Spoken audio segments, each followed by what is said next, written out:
সিসির পক্ষ থেকে বলা হয়েছে যে এই সপ্তাহে মানে বুধ কিংবা বৃহস্পতিবার নির্বাচনের তাফসিল ঘোষণা হবে, ভোট যুদ্ধের চূড়ান্ত যে যুদ্ধ সেটি হয়তো শুরু হয়ে যাবে। এই জন্য হাটে মাঠে ঘাটে পথে প্রান্তরে এখন নির্বাচন নিয়েই কথা হবে, এটি আমরা জানি।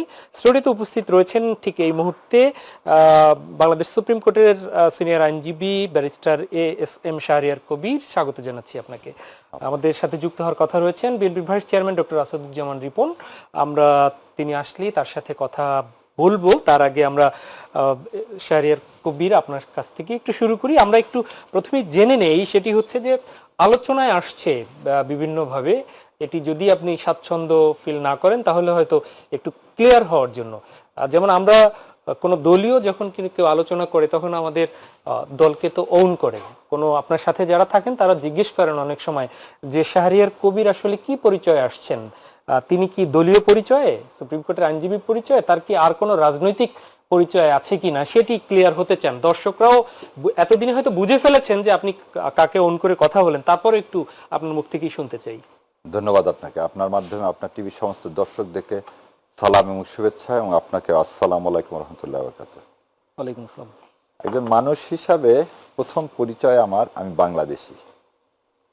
দ্বিতীয় পরিচয়, আমি আশরাফুল মখলুকাত, মানে আল্লাহ আমাকে সৃষ্টির সেরা জীব করেছেন, এবং এই সৃষ্টির সেরা জীব করার পিছনে কারণ হচ্ছে সত্য বলা এবং আল্লাহর সন্তুষ্টি আদায় করা, এর বাইরে আর কোনো কাজ নাই। দ্বিতীয়, আমার প্রফেশনাল পরিচয় হচ্ছে আমি একজন আইনজীবী এবং ব্যারিস্টার একটা ডিগ্রি, এবং আমি সুপ্রিম কোর্টের লয়ার। আর পলিটিক্যাল যদি বলেন তাহলে হ্যাঁ, আমি বাংলাদেশ জামাত ইসলামকে সমর্থন করি, কিন্তু আমি যে কথাগুলো বলি সে কথাগুলো অ্যাজ এ বাংলাদেশি, এদেশের মাটি ও মানুষের একজন প্রতিনিধি, এদেশের সন্তান, সেই হিসাবে বলি। এবং জামাত ইসলামকে সমর্থন সবাই, ওই বেগম খালেদা, এই কথা আগেও বলছিলাম, বেগম খালেদা জিয়া বলেছিলেন আমাদের দেশনেত্রী যে পাগল আর বাচ্চা ছাড়া কেউ নিরপেক্ষ না। তো সবাই তো আমরা ভোট দিই, কাউকে না কাউকে আমরা পছন্দ করি, এবং সেই পছন্দ করার ক্ষেত্রে আমি বাংলাদেশ জামাত ইসলামকে পছন্দ করি। সেই পছন্দের জায়গায় একটু আসি, সেটি হচ্ছে যে বাংলাদেশের সম্ভবত সবচেয়ে প্রাচীনতম দলের মধ্যে অন্যতম জামাত, একদম তারা যখন প্রতিষ্ঠা হলেন তারপর থেকে, সেখান থেকে এ পর্যন্ত এখন স্বাধীনতা উত্তর বাংলাদেশে দেখি সেখানে 10%, 12%-এর পরে কম, ভোটের রাজনীতিতে আসন বেড়েছিল আবার কমেছে। তো সেই প্রেক্ষাপটে জামাত বাংলাদেশের মানুষের কাছে অতটা সেই তাদের সমর্থন পাচ্ছে না কেন? বিগত দিনের যে জায়গাটাই কি মনে হয় আপনার? মানে আপনি তো সমর্থন করছেন, কিন্তু মানুষ কি ওই সমর্থনটা কেন করছে না এখনো? আপনার এই উত্তরটা দিতে গেলে উত্তর দিতে হবে, নবী করিম সাল্লাল্লাহু আলাইহি ওয়াসাল্লাম 10 বছর যখন মক্কায় প্রথমে ছিলেন, তারপর একদিন খুব কষ্ট নিয়ে বলছিলেন ইসলাম কায়েম হবে না, এবং আল্লাহ খুব রাগান্বিত হয়ে কি করলেন, তার উপর ওহী নাজিল করা বন্ধ করে দিয়েছিলেন।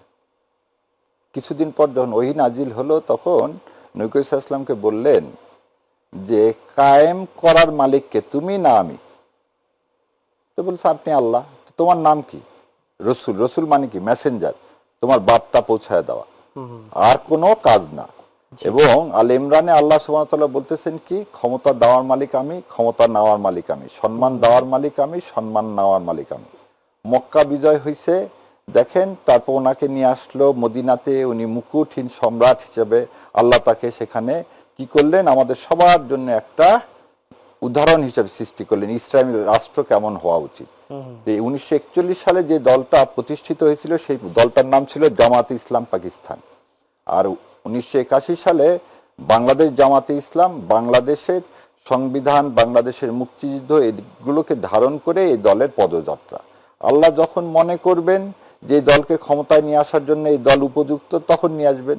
আর জামাত ইসলাম ক্ষমতার জন্য রাজনীতি করেন, এই কথা যদি আমাকে কেউ জিজ্ঞাসা করে, আমি বলবো না, ক্ষমতার জন্য রাজনীতি করা হয় না। এখানে রাজনীতি করা হয় আল্লাহর কোরআন এবং সুন্নাহর ভিত্তিতে, একটি ইনসাফ ভিত্তিক সমাজ ব্যবস্থা কায়েম হোক, সেই জন্য। তার একটা উদাহরণ দিই, 90 সালে কিন্তু বিএনপি তখন 140টা সিট পাইল, জামাত ইসলাম নিঃশর্ত সমর্থন না দিলে তাহলে কিন্তু আবার ভোট হতে হতো। দেখেন, তার মানে ক্ষমতার ভাগাভাগির জন্য করা তা কিন্তু না।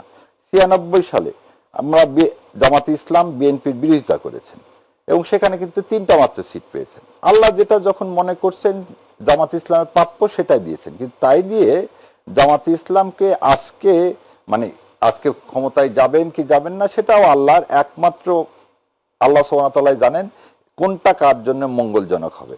আমি আপনি কেউ এটা জানি না, তবে আমি আশা করি ইনশাআল্লাহ আল্লাহ এবার জামাত ইসলামকে বাংলাদেশের মানে সেবা করার সুযোগ দান করবে এবং বাংলাদেশের মানুষ জানবে বা বুঝবে ভারতীয় আধিপত্যবাদ থেকে মুক্ত হয়ে একটা স্বাধীন জাতি হিসাবে আমরা মাথা উঁচু করে দাঁড়িয়ে আমরা নিজেরা আমাদের মুক্তিযুদ্ধ নিয়ে গৌরবান্বিত হব এবং সারা পৃথিবীর মাঝে বাংলাদেশ হিসাবে আমরা নিজেদেরকে কি করতে চাইবো, আমরা নিজেদেরকে মানে আল্লাহ সন্তুষ্টি আদায় করতে চাই। মানে আপনার বিশ্লেষণে দেখা গিয়েছে যে ঠিক আছে সবাই, আপনি হয়তো আপনার দৃষ্টিভঙ্গি থেকে বললেন, অন্য যারা বিশ্বাসী তারা সবাই আসলে স্রষ্টার প্রতি যারা বিশ্বাসী তারা সবাই তার প্রতি ডিপেন্ড করেন।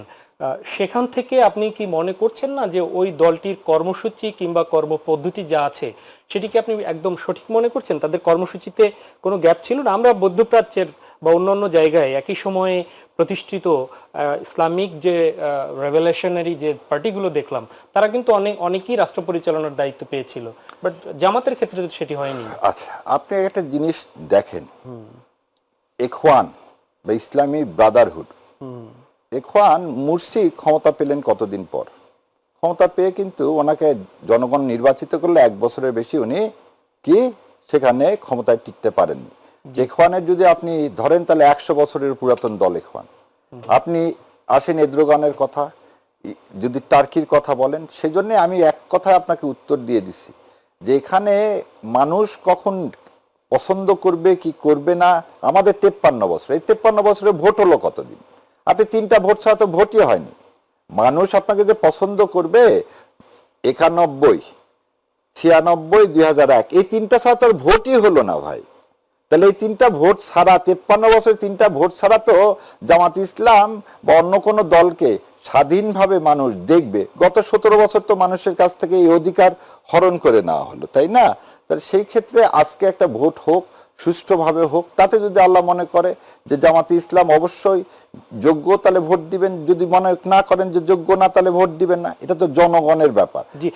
আমরা কি বলতে পারি, একটা আদর্শ ভিত্তিক দল যদি হয়, বাংলাদেশ জামাতে ইসলামের সাথে অন্য দলগুলোর পার্থক্য কি? বাংলাদেশ জামাত ইসলামের সাথে অন্য দলগুলোর পার্থক্য হচ্ছে বাংলাদেশ জামাতে ইসলাম একটা আদর্শিক দল। এই আদর্শটা কি? আদর্শটা হচ্ছে একটা ইনসাফ ভিত্তিক সমাজ ব্যবস্থা। এই ইনসাফ ভিত্তিক সমাজ ব্যবস্থা যখন আপনি কায়েম করতে চাইবেন, তখন আপনার কি, আপনার অর্থনীতি থেকে শুরু করে সমস্ত জায়গায় তার একটা ম্যান্ডেট থাকবে, একটা স্পেসিফিক জিনিস থাকবে। আমার মনে হয় এই জিনিসটা এবারের মতো যেভাবে বাংলাদেশ জামাত ইসলাম এবারই প্রথম যেভাবে একক ইলেকশন করতে যাচ্ছে, বাংলাদেশের ইতিহাসে তো এর আগে এটা পারেন নাই।